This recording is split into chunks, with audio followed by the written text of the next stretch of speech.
Alors, pour le Ragondin, une prise de parole. Monsieur Boucher. Monsieur le maire, mes chers collègues, évidemment, il faut poursuivre ce plan de lutte contre le Ragondin à Saint-Nazaire, le soutenir par nos votes. Je pense qu'il n'y aura aucune opposition particulière, que ce sera un vote unanime. Comme le rappelle cette délibération, le Ragondin est classé parmi les animaux dits nuisibles, entre guillemets. Sa prolifération est rapide, sachant qu'un couple peut mettre bas jusqu'à 90 descendants en 2 ans. Les trous creusés par un ragondin équivalent jusqu'à parfois 1 mètre cube de terre, on mesure le potentiel de nuisance de ces animaux.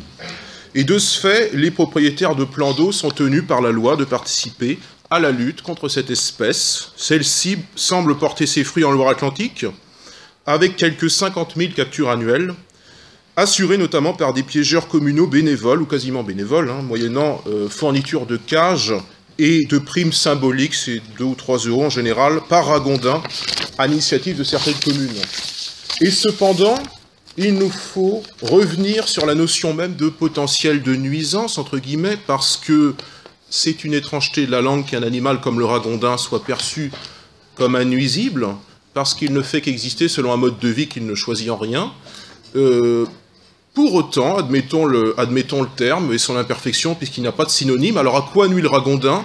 Eh bien, il nuit, et c'est ce qui nous concerne finalement, aux activités humaines, que nous parlions en termes économiques, sanitaires, en termes agricoles, en termes d'habitat.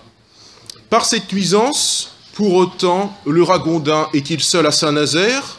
Non, et il n'est jamais qu'un nuisible malgré lui, que nous pourrions comparer à des nuisibles bien conscients d'eux-mêmes, qui produisent des dégâts identiques, sinon bien supérieurs.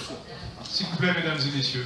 Ces nuisibles-là, ils vivent dans le même milieu, c'est-à-dire qu'ils stagnent dans le marais, mais c'est le marais politique, et ce sont nos socialistes.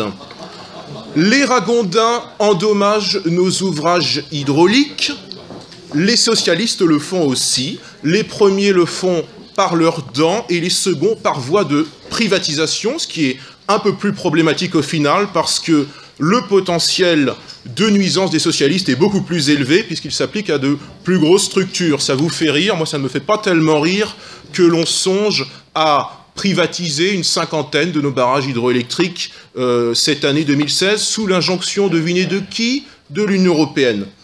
Les ragondins posent des problèmes de santé publique, mais les socialistes le font aussi. Les premiers portent en eux la leptospirose et la douve du foie, et les seconds, par laxisme, par renoncement, devant les institutions européennes, exposent la santé des Français aux OGM, au glyphosate, aux autres aberrations de la chimie, et faute de lutte demain contre le projet de traité TAFTA, vous continuerez, Monsieur Samzin, le parti et le gouvernement que vous soutenez exposera demain les Français à pire, au bœuf aux hormones, au poulet au chlore, au porc à la somatropine. Ne poursuivons pas cette triste liste. Cette comparaison étant faite, nous avons au final beaucoup plus de sympathie pour les ragondins que pour les socialistes. Et une fois à la mairie, en mars 2020, en avril 2020 plutôt, si nous poursuivrons évidemment le plan de lutte contre les ragondins, nous chasserons également les seconds, les socialistes. Monsieur le maire, mes chers collègues, merci de votre attention. Avec un fusil aussi, un euro la cartouche? Ah non, avec un bulletin de vote. Ça suffira.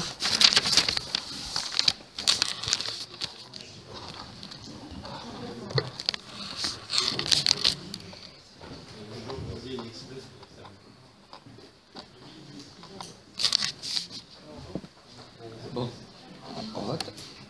Alors, sur les ragondins.